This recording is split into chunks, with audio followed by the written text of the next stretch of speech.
So today is the third of our videos about Nicola Hanefeld's research into Alexander technique for women in the postpartum period.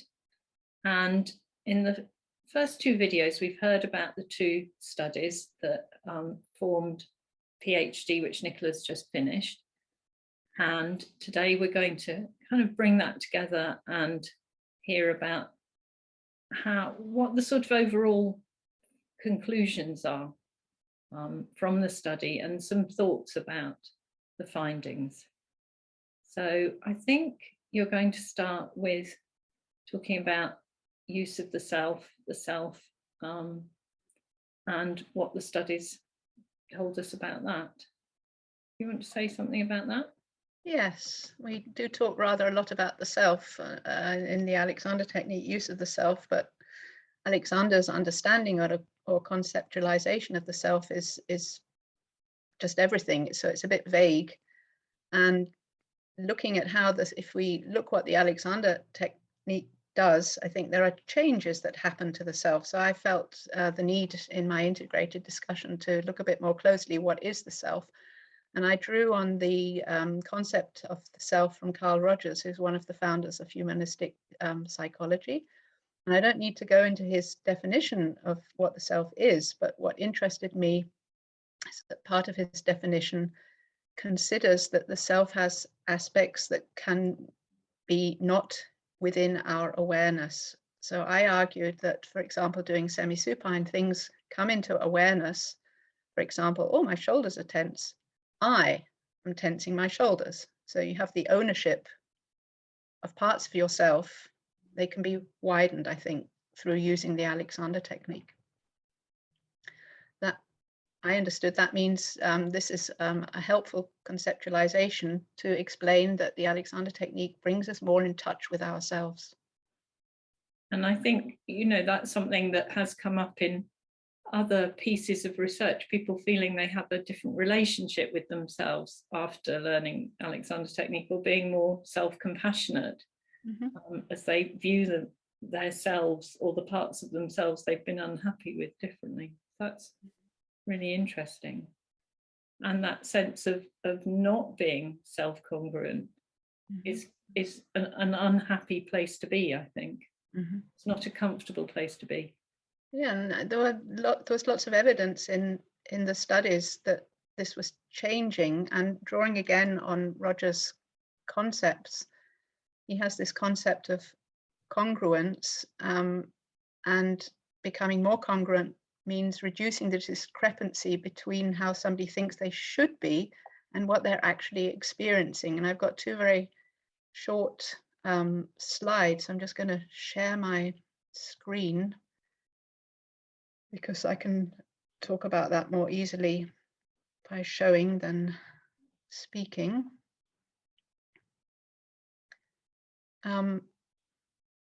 So this maternal sense of duty came up in the studies, like women having a self-concept of a good mother is always there for her baby and family, and it's my duty to put my needs behind their needs. I'm a good mother if I do this. I know the research assistant Fran Waterford, she told me at one point in a well-being study that mothers were saying, I'm always at the bottom of the pile. So this kind of self-concept can be quite far away from the experience of I feel stressed and worn out because I have no time for myself. So what in the studies that especially the women that had no prior experience of the Alexander technique, there was this movement of becoming more congruent. And this is the second slide. And Rogers uses these two circles. One is a self-concept and the other is what somebody's really experiencing. And becoming more congruent means that these circles come closer together. So through using the Alexander principles, taking time to do constructive rest helps me relax and reduces tension, with the conclusion that my family and I both benefit when I'm less stressed and I look after myself. And that means updating a self-concept to the fact that a good mother also needs time for herself and that she can prioritize for herself. I'm also a good mother when I think of myself and my needs. And this was the kind of movement that were really was quite easy to identify that this kind of process was happening through drawing on the Alexander technique principles. And that was happening in both the studies. Yeah. Yeah. Great, thank you. So what else are you going to kind of pull out of the findings? Because there's a lot there. Yes, another thing that was, for me, for all of us involved in this research, that doing semi-supine, there was a shift in the kind of attention that women were experiencing. And I drew there on McGilchrist's work. He has a quite popular book called The Master and His Emissary, and he distinguishes between this wide right brain general lived experience attention and the focused left brain dominant focused like a narrow beam. And there was also evidence in the data showing that doing semi-supine especially opened up, and I concluded this is one of the reasons why doing semi-supine potentially makes you feel less tired, because you're no longer focusing. I'm so tired and it's going to be an awful day and I feel so awful and tonight I'm going to be sleeping as badly as well. This becoming more in touch with yourself doing semi-supine, I think attention opened up, and this was part of experiencing relief from feeling tiredness. Nobody had slept, but something had changed in their brains. So, and that was restorative in some way. Exactly. Yes. Mm. Yes.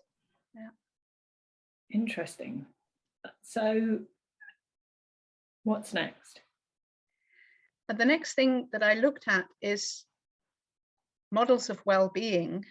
And again, I can pull up a couple of slides, because these two models of well-being led me to speculate what, on a very organic level, what is the Alexander technique doing? What's the potential? What does it change in us? So let me just pull up my slides again.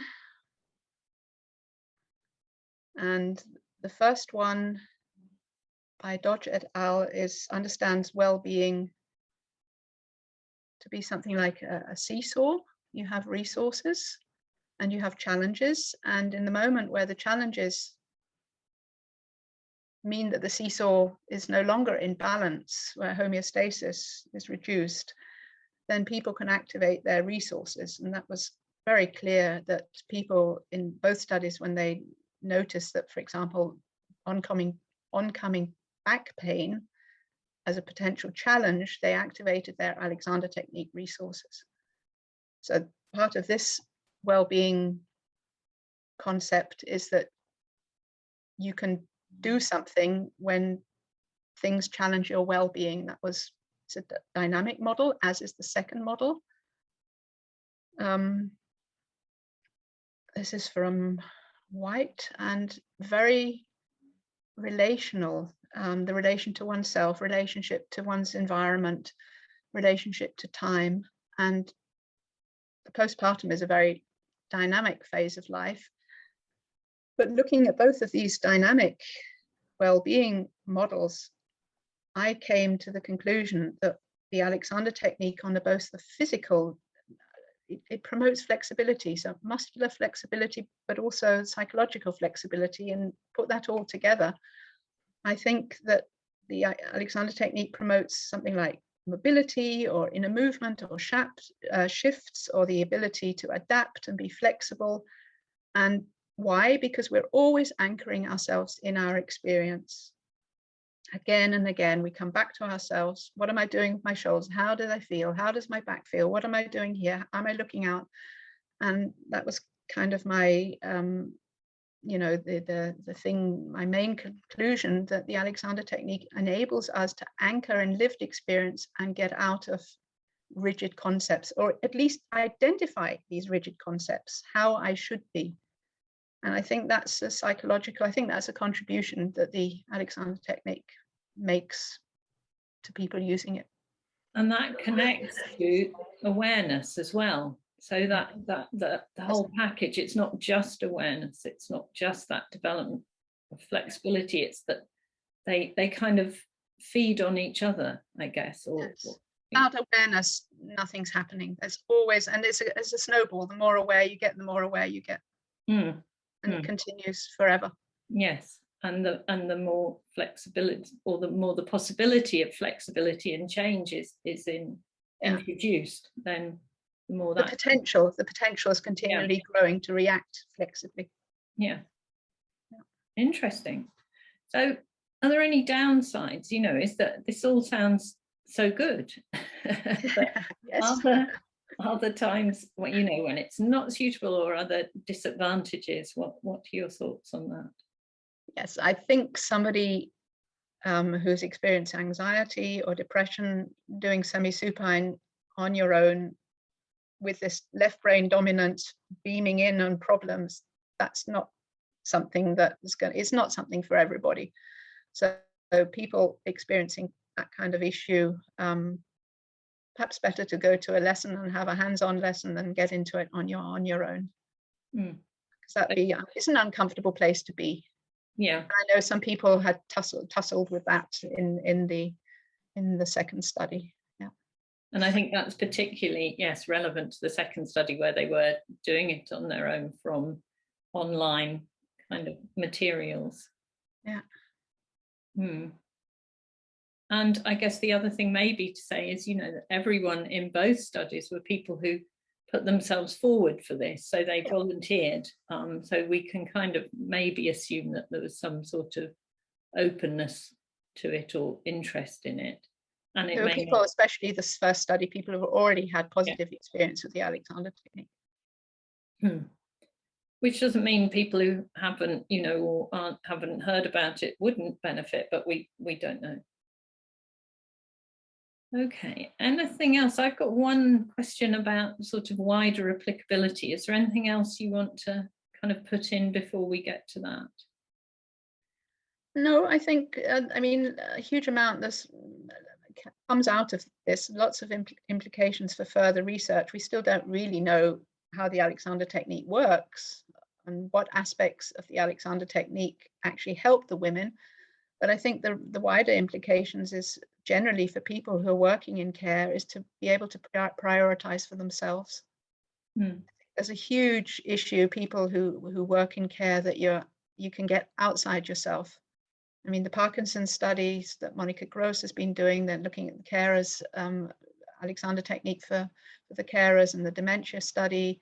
And there's also something I'd very much like to do in future, working on that, getting courses out for midwives, doulas, so that it would benefit them, but they could also pass on the word to people they're working with in the healthcare realm.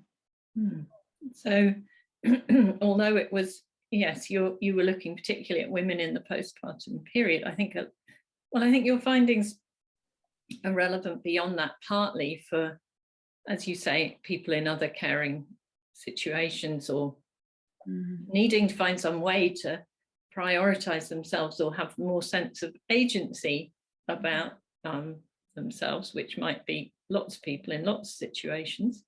But also that it actually tells us a lot about the process of learning Alexander technique, and it doesn't answer all the questions, but it's another little piece of a jigsaw about what happens when people learn it, and that idea of coming into more self-congruence and the sort of pathways to that. I think it's really interesting. So yeah, a lot in there. Yeah, it was my pleasure. Been an intense 3.5 years. Yes, and congratulations on finishing and completing and being awarded your doctorate. So that's great. Yeah, really good news. So thank you. I think you've given us lots to think about, a lot of insight into the study and the findings. Yeah, thank you for being there for the conversation and being there as my supervisor. You're very welcome. Thank you.